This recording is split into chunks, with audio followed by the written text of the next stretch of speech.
Ya, Assalamualaikum warahmatullahi wabarakatuh. Apa kabar semuanya hari ini? Alhamdulillah, insya Allah sehat semua ya. Oke, pertemuan kita kali ini akan membahas tentang pernafasan pada manusia. Setelah kemarin kita sudah belajar tentang pernafasan pada hewan. Sebelumnya mari kita doa dulu sebelum belajar. Raditu billahi rabba wa bil islami dina wa bi muhammadin nabiyya wa rasulah rabbi zidni ilma warzuqni fahma. Amin ya rabbal alamin. Tujuan pembelajaran kita hari ini adalah diharapkan kalian dapat bisa mengidentifikasi alat pernafasan manusia dan bagaimana nanti cara kerjanya.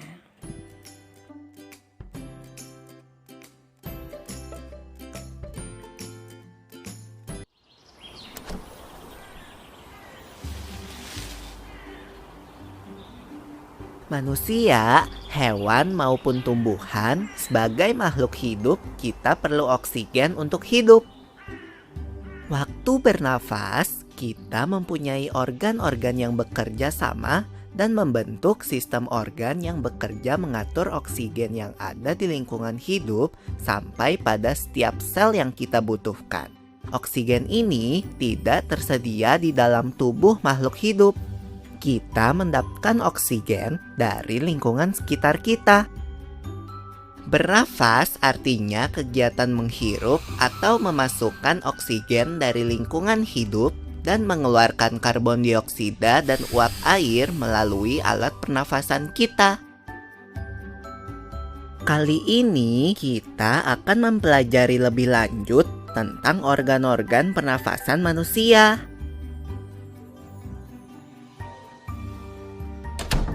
Lula, kamu tahu enggak kalau alat pernafasan kita terdiri atas hidung, pangkal tenggorok atau laring, batang tenggorok atau trakea, cabang batang tenggorok atau bronkus, dan paru-paru. Iya, Pipo. Melalui lubang hidung, udara mendapatkan jalan keluar dan masuk ke dalam tubuh kita. Tapi, selain itu, udara juga dapat keluar masuk melalui mulut loh.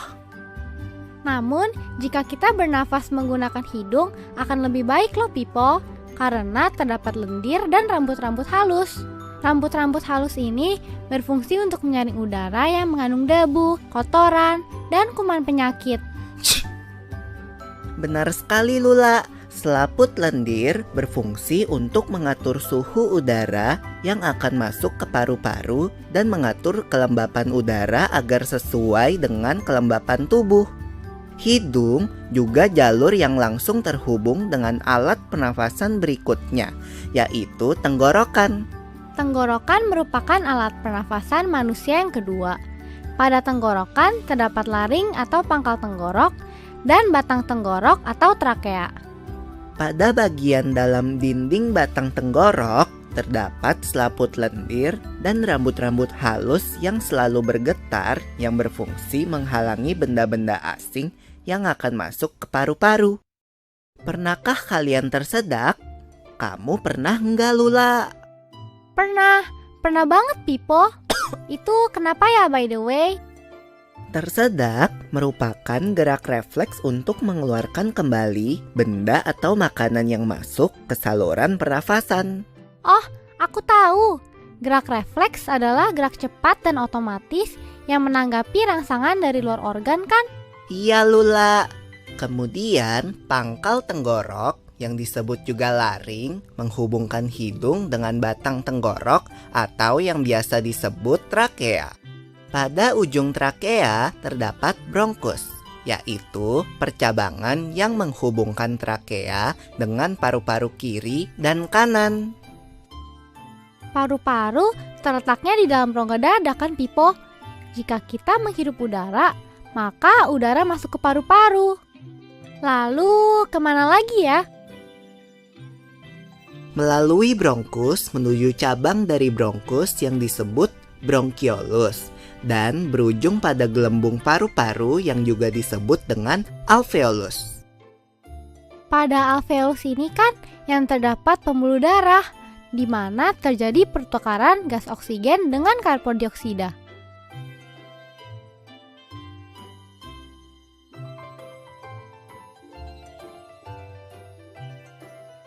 Well, Pipo, tahu gak kalau sistem pernafasan kita terdiri dari dua kan?